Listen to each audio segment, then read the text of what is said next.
oral y de las glándulas salivares. Bien, tenemos que el cuerpo humano para poder desarrollar todas sus actividades necesita de energía y esa energía la obtenemos precisamente de un combustible que nosotros encontramos en la naturaleza. Todos los diferentes alimentos se constituyen entonces en nuestro combustible para nosotros poder hacer nuestras actividades. Básicamente, esto se los clasifica en tres tipos, que serían los hidratos de carbono, los lípidos y las proteínas, ¿sí? De cada uno de estos, exactamente, podemos nosotros aprovechar ciertas sustancias, moléculas muy importantes para el funcionamiento más que todo de nuestras células. Tenemos que de los hidratos de carbono tenemos la glucosa, de los lípidos los ácidos grasos y de las proteínas los aminoácidos. Todos estos alimentos tienen que llegar hasta nuestro sistema circulatorio por vía de la sangre, para lo cual pueda llegar hacia el citoplasma de cada una de nuestras células, ¿sí? En el citoplasma ya de la célula, en uno de sus organelos intracitoplasmáticos, gracias a procesos como la acetilcoenzima A, el ciclo de Krebs y lo que es la fosforilación oxidativa, obtenemos un producto final conocido como ATP. Esto ustedes ya lo han visto en citología. Y este ATP precisamente se constituye en la fuente de energía para que nuestras células puedan funcionar. Resumiendo entonces en el cuadro que se encuentra acá, el sistema digestivo, precisamente con todas sus estructuras y órganos, nos permite poder aprovechar todas estas sustancias de los diferentes alimentos para que a través del sistema circulatorio puedan llegar a las células y por último a este organelo intracitoplasmático que sería la mitocondria, que es la encargada de producir, nuevamente repito, el ATP. Bien, entonces tenemos que el sistema digestivo no es nada más que un sistema conformado más que todo por órganos tubulares, ¿sí? Que van desde la boca y terminan en el recto ya. Además podemos encontrar algunas glándulas anexas que precisamente por sus productos de secreción y enzimas van a ayudar al funcionamiento de este sistema. De ahí tenemos que de manera general todo el sistema digestivo puede cumplir las funciones de ingestión, masticación y deglución, que más se da a nivel de lo que sería la cavidad oral y parte del esófago. Lo que sería la digestión y absorción se da en lo que es el estómago y en el intestino delgado. Y la eliminación de los desechos se daría ya en los últimos segmentos del tubo digestivo, como serían el colon, el recto y el ano, los cuales son eliminados hacia el exterior. Bien, lo que nos toca ahora hablar y ver es lo que es la cavidad oral. La cavidad oral, más comúnmente conocida como boca, y en griego que viene del nombre de estoma, como estamos viendo, es la puerta de entrada de nuestros alimentos. Esta boca va a tener diferentes estructuras que pasamos a detallar. Aquí tenemos un corte de perfil y una vista frontal de lo que es la cavidad bucal. Vemos que la cavidad oral o cavidad bucal tiene límites. Un límite anterior que está compuesto por lo que serían el labio superior y el labio inferior, un límite posterior donde estarían los pliegues palatoglosos en los cuales vamos a encontrar las amígdalas, un límite superior que estaría dado por lo que sería en este caso el paladar duro y el paladar blando. El paladar duro hacia la parte anterior y el paladar blando hacia la parte posterior. Un límite inferior constituido por lo que es el piso de la boca y en el cual podemos encontrar un órgano muscular muy importante que sería la lengua. Luego podemos encontrar un espacio, como nos podemos fijar en este lugar, una especie de hendidura que se encuentra entre la arcada dental y los labios, ¿no? Entonces conocido como vestíbulo bucal, ¿no? Toda esa área se conoce como vestíbulo bucal. Esta cavidad oral posteriormente se va a continuar con lo que va a ser la orofaringe y el esófago. Entonces, aquí tenemos los límites marcados de la cavidad oral. Algo que olvidar. También tenemos unos límites laterales, como podemos ver aquí, que estarían constituidos por las paredes laterales de la boca, también conocidas como casillos o mejillas. Bien, Toda la cavidad oral, como estamos viendo, tiene un revestimiento, ¿sí? O sea, tiene un epitelio. Vemos aquí, por ejemplo, a nivel de la pared interior de los labios, en el piso de la boca, en la lengua, en la pared interna del labio inferior, a nivel de las encías, en el paladar y en la parte dorsal de la lengua, un revestimiento. Todo esto se conoce como mucosa bucal o mucosa oral. Y esta mucosa oral o mucosa bucal la podemos dividir en tres tipos precisamente. Una mucosa de revestimiento, una mucosa masticatoria y una mucosa especializada. La mucosa de revestimiento lo vamos a encontrar en la cara interna de los labios, en el piso de la boca, después en la cara interna de las mejillas, en la mucosa alveolar y vestibular, en el vestíbulo de la boca, y también podemos encontrarlo a nivel de lo que es el paladar blanco.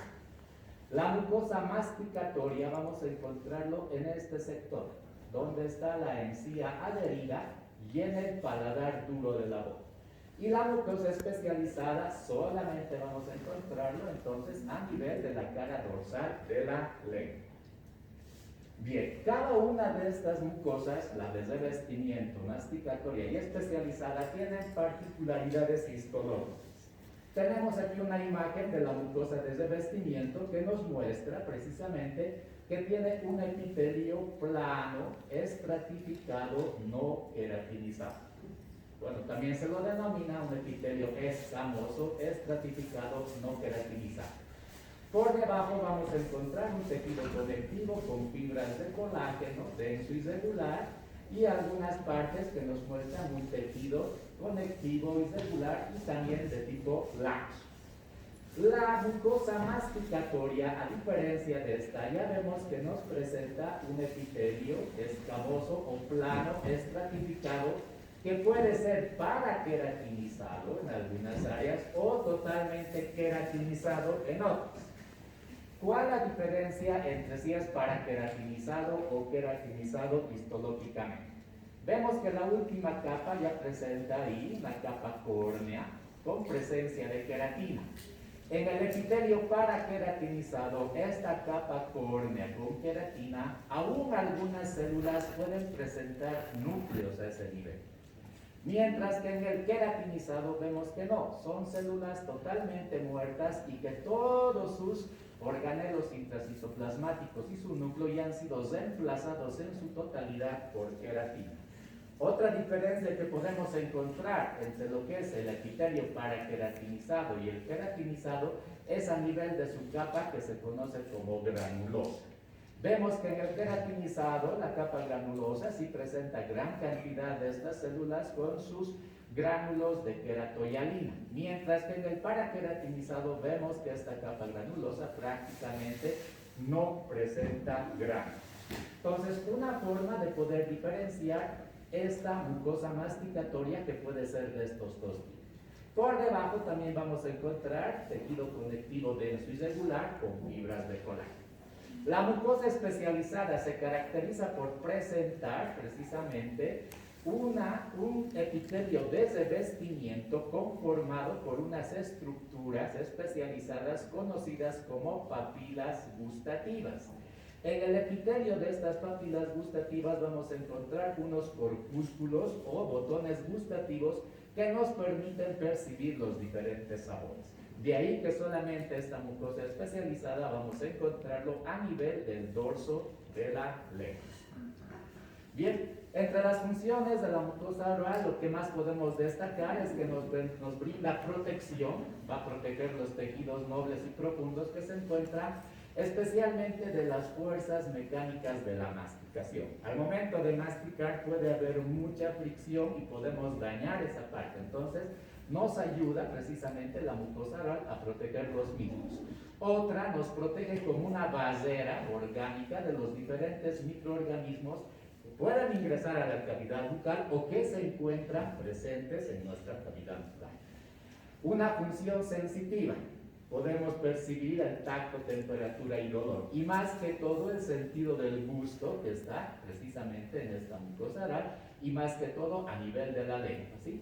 Se dice que precisamente por esta función sensitiva es que la mucosa oral nos permite responder a la sensación de saciedad de agua o la sed. Luego hay también secreción. En algunas partes vamos a encontrar presencia de glándulas en pequeñas cantidades que se conocen como glándulas salivales menores. Entonces, esta secreción va a tener una función muy importante que posteriormente vamos a ver. Y también se puede encontrar secreción sebácea, pero esa es en menor cantidad, casi inexistente.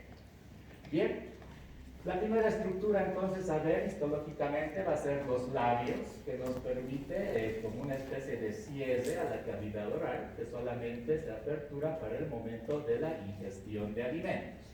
Vemos que está formado en la parte externa por piel y una parte que tiene una coloración roja conocida como zona vermellón.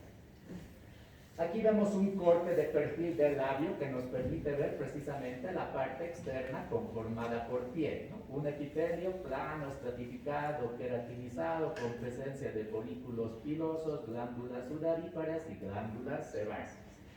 De ahí que esta superficie externa también recibe el nombre de superficie cutánea. En la parte interna que está en relación con el vestíbulo bucal, vemos la presencia de un epitelio plano, estratificado, no queratinizado, ¿sí?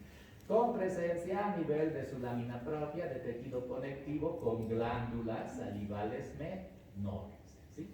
Esta superficie interna, por esta misma característica, va a recibir el nombre entonces de superficie mucosa. En la parte central vemos aquí los cortes del músculo estriado correspondiente al músculo orbicular de los labios. Tanto la superficie externa como la superficie interna, aquí también podemos ver en la parte esquemática, tanto la superficie externa como la superficie interna se unen en este vértice en una zona conocida como zona vermellón, que habíamos visto en la foto anterior, es la parte que tiene esa coloración roja de los labios. ¿Por qué se da esto? Aquí tenemos entonces una imagen ampliada de la zona vermellón, de esta parte, que nos muestra la presencia, de gran cantidad, fíjense, de capilares sanguíneos. Hay gran cantidad de capilares sanguíneos que por la presencia de sangre en estos le dan esa coloración. Estos capilares sanguíneos están muy cerca a lo que es el epitelio de revestimiento. El epitelio de revestimiento en la zona vermellón también es un epitelio plano, estratificado, queratinizado. Pero a diferencia de lo que es la superficie externa, este epitelio plano, estratificado, queratinizado es mucho más delgado, ¿sí? Algo más que llama la diferencia, vamos a encontrar papilas dérmicas bien desarrolladas y altas, a diferencia de lo que vamos a ver en la piel o incluso de lo que vamos a ver en la superficie mucosa. Si aquí llegamos a ver, fíjense, es casi plano, muy poco ondulado, y aquí empieza así a volverse mucho más ondulada, lo que sería la relación epidérmica-dérmica, y aquí nuevamente se hace un poco más aplanada. Entonces hay papilas dérmicas más desarrolladas a nivel de la zona vermellón. Otra característica, en esta zona no vamos a encontrar ni glándulas sebáceas, ni glándulas sudoríparas como en la superficie interna, ni glándulas salivales como en la superficie interna. Entonces, todas esas características hacen de especial esa zona conocida como zona vermellón. Bien, la pared lateral de la boca, también conocida como mejilla o casillo, va a presentar también una superficie externa, constituida por piel, con folículos pilosos, glándulas sebáceas y sudoríparas, y una superficie interna que va a ser una membrana mucosa. Como estamos viendo aquí, una imagen clínica y una imagen histológica de la superficie mucosa. Entonces vemos que esta superficie mucosa presenta igual un epitelio plano, estratificado, no queratinizado. Por debajo vamos a encontrar tejido conectivo denso y regular y también laxo, y gran cantidad de estas estructuras que serían las glándulas salivales menores, que no son nada más que acinos de tipo seroso y mucoso que están formando grupos diminutos para poder secretar ese subproducto que sería la saliva. Se dice que esta membrana mucosa va a estar firmemente adherida al músculo. ¿Esto por qué? Como tiene gran movilidad para poder evitar el podernos morder nosotros mismos al momento de realizar la función de masticación. Es por eso que está bien adherida esta mucosa hacia el músculo que se encuentra precisamente en la pared lateral de la boca. Bien, aquí hay algo que nos llama la atención. Podemos encontrar en algunas personas unas estructuras conocidas como gránulos de Fordyce. Estos gránulos de Fordyce se ven como una especie de sobresaliencias o pápulas que podemos encontrar en el reborde de los labios. También, pero podemos encontrarlo a nivel de lo que sería la superficie interna de los labios. También lo podemos encontrar en la superficie interna de los carrillos o mejillas, ¿sí? Son como granulaciones que se presentan precisamente en esta. Muchos pueden confundir a veces este tipo de estructuras con enfermedades o patologías, ¿no? Pero no. Estos gránulos de Fordyce, si vemos histológicamente, son nada más que glándulas sebáceas no funcionales que podemos encontrar a veces en lo que sería la mucosa de la cavidad oral. Entonces vemos aquí una glándula sebácea que normalmente debería estar siempre acompañando a un folículo piloso, pero aquí vemos que es una glándula sebácea no funcional, se encuentra en la lámina propia o el estroma de la mucosa de la cavidad oral y como pueden ver no presenta ni siquiera un conducto de secreción. Entonces, muchas de estas glándulas sebáceas a veces se hipertrofian o aumentan de tamaño y a simple vista podemos verlo entonces como presencia de grano. No es nada patológico, solamente la presencia de estas glándulas sebáceas no funcionales en la cavidad oral. Bien, otra estructura que podemos encontrar a nivel de la boca, los dientes. ¿Sí? Vemos aquí los dientes primarios y los dientes permanentes. ¿Sí? Los dientes primarios, también conocidos como dientes de leche, que nos van a servir solamente en los primeros años de vida. ¿Sí? Luego, posteriormente, estos van a ser reemplazados ya por lo que van a ser nuestros dientes permanentes con las diferentes formas que forman tanto la arcada superior como la arcada inferior. Ahí tenemos entonces la estructura histológica de un diente. De manera general vemos que el diente presenta una estructura que nosotros podemos observar a simple vista de color blanco conocida como corona. Y otra parte que se encuentra insertada y unida al hueso alveolar conocida como raíz. Dependiendo de la forma del diente, ya sea molar o incisivo, esta raíz puede ser una sola o puede estar dividida en dos o en tres segmentos. Bien. Luego podemos ver que en la parte interna del diente encontramos tejido conectivo laxo con presencia de vasos sanguíneos y también fibras nerviosas. Esta estructura se conoce como pulpa. La pulpa se va a continuar con lo que va a ser el conducto radicular, que es el lugar por donde ingresan y salen vasos sanguíneos, por donde ingresan lo que son las fibras también nerviosas. El conducto radicular termina en lo que se conoce como agujero apical, que es el lugar por donde ingresa nuevamente, como digo, todo ese paquete vasculonervioso, ¿sí? Entonces, por aquí ingresan las arterias que se encargan de irrigar al diente y las venas que se encargan de drenar el mismo. Y por aquí también salen lo que van a ser las fibras nerviosas que nos van a permitir poder, en este caso, captar todo lo que va a ser la función sensitiva de este diente. Vemos que la pulpa, al ser un tejido blando y muy delicado, ya que es un tejido laxo, está rodeado en toda su integridad, ya sea en esta estructura dental y en esta otra, ya por un material mineralizado duro, conocido como dentina. Entonces la dentina es lo que rodea a todo el diente y a toda la pulpa. Por fuera, esta dentina, dependiendo si va a ser la corona o la raíz, va a estar también cubierta por otra sustancia mineralizada conocida como cemento en el caso de la raíz y conocida como esmalte en el caso de la corona, ¿sí? Entonces, ahí encontramos los elementos mineralizados que conforman al diente, que no son nada más que tres: la dentina, el esmalte y el cemento. Bien. Este diente se va a encontrar en una estructura que es el agujero